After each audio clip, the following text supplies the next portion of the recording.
Okay, another reason was Islamic versus secular state debate.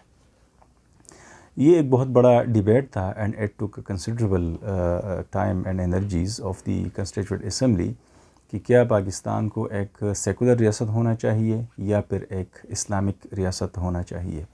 Secularism کا مطلب ہے where the state and religion are two different departments اور entities, یا اس کا آپس میں کوئی تعلق نہیں ہوگا.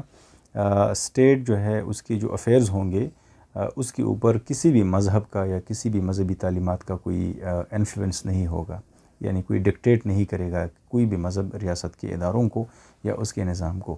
اسٹیٹ کے اندر مذہب کو پیورلی ایک پرائیویٹ افیئر مانا جائے گا جس کے ساتھ ریاست کا کوئی تعلق نہیں ہوگا کہ کون کس مذہب کا فالوور ہے اور کون کس مذہب کا نہیں ہے. دوسرا جو تھا وہ اسلامک تھا، ظاہری بات ہے، تو اس میں there should be an Islamic Pakistan. یہ جو ڈیمانڈ تھا کہ پاکستان چونکہ ایک اسلامک آئیڈیالوجی کے نام پہ بنا ہے، ایک نظریے کی بنیاد پہ پاکستان کو بنایا گیا ہے، سو لہٰذا اس کے اندر جو نظام ہوگا that should be in Islamic system. تو اس میں جو ڈیبیٹ تھا اس میں ماڈرنسٹس اور جو سیکولرسٹ تھے they actually were divided into two groups. تو دونوں جو تھے وہ اپنے آرگومنٹس کو بھی قائد اعظم کے مختلف جو اس کے اسپیچز تھے یا کوٹیشنز تھے اس سے وہ ڈرائیو کر رہے تھے.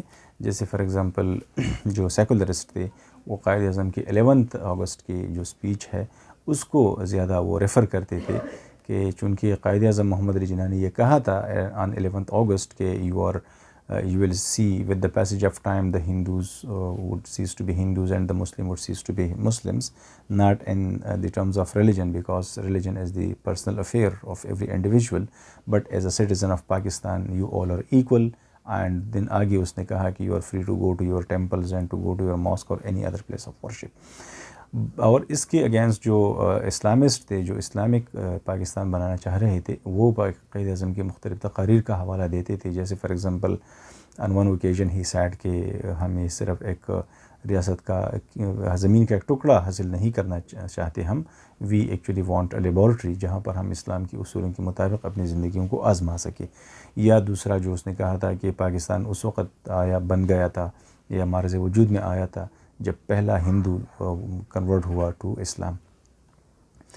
تو اس پہ یہ بڑا ڈیبیٹ ہوا کہ جو اسلامسٹ تھے اس میں وہ کہہ رہے تھے کہ جو اسلام پاکستان کے جو ادارے بنیں گے یا جو قانون بنے گا یا جو بھی پارلیمنٹ وغیرہ جو بھی ہوگا ان کے لیے جو گائیڈنگ پرنسپلز ہوں گے ان کو ڈرائیو کیا جائے گا فرام ریلیجن اور اسلام. اور باقی جو اسلامی قوانین بنیں گے کوئی بھی قانون ایسا نہیں بنے گا جو کہ اگینسٹ اسلام ہو، اور اسلام پاکستان کے اندر شریعہ کا جو کردار ہوگا وہ زیادہ اس میں وہ ڈومیننٹ رول ہوگا، اور ساری گائیڈنس جو ہے وہ ہم شریعہ سے ڈرائیو کریں گے.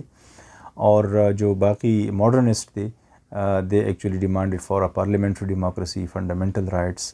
تو یہ جو آئیڈیالوجیکل ڈفرینس تھا یا یہ جو آئیڈیالوجیکل ڈیوائڈ تھا تو اس کی وجہ سے بھی کنسٹیٹیوشن میکنگ کا جو پروسیس تھا وہ لمبے عرصے تک چلتا رہا.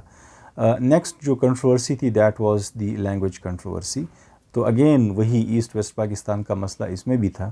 ایسٹ پاکستان میں Bengali was the only language جو کہ سارے بنگالی بولتے تھے، اور ویسٹ پاکستان دو there was not a single language, Punjabi تھی، پشتو تھی، بلوچی، سندھی وغیرہ، اس کے علاوہ اور بھی بہت ساری چھوٹی چھوٹی زبانیں ہیں. لیکن جو کنٹروورسی تھی basically that was between the Urdu and Bengali. Bengal کے جو ریپرزنٹیٹیوس تھے وہ بنگالی کو ڈیمانڈ کر رہے تھے کہ Bengali should be adopted as the national language. اور ریزن ان کا یہی تھا کہ چونکہ بنگال جو ہے that is a majority province, اور اس وجہ سے اس کو اڈاپٹ کر دیا جائے. اور جو باقی ویسٹ پاکستان کے لوگ تھے they were demanding for Urdu as the national language of the country. اور اس کے اوپر اسمبلی کے اندر بھی ڈیبیٹ ہوا during the life of Quaid Azam محمد علی جناح.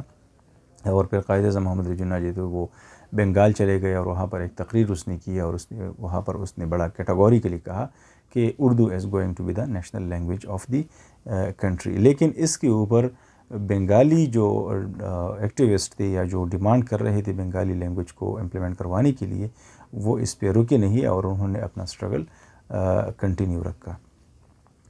تو اس کی وجہ سے وہاں پر ایسٹ پاکستان میں بڑا پولیٹیکل انریسٹ بھی ہوا، پروٹیسٹ ہوئے، اور اس کے اوپر بڑا ایک ٹائم جو تھا وہ اسمبلی کا لگا، اور یہ ڈیسائیڈ کرنے میں کہ صرف اردو کو اڈاپٹ کر دیا جائے یا صرف بنگالی کو اڈاپٹ کر دیا جائے یا دونوں کو اڈاپٹ کر دیا جائے. تو اس کے اوپر بھی لمبا ٹائم کنسٹیٹیوئنٹ اسمبلی کا کنزیوم ہوا.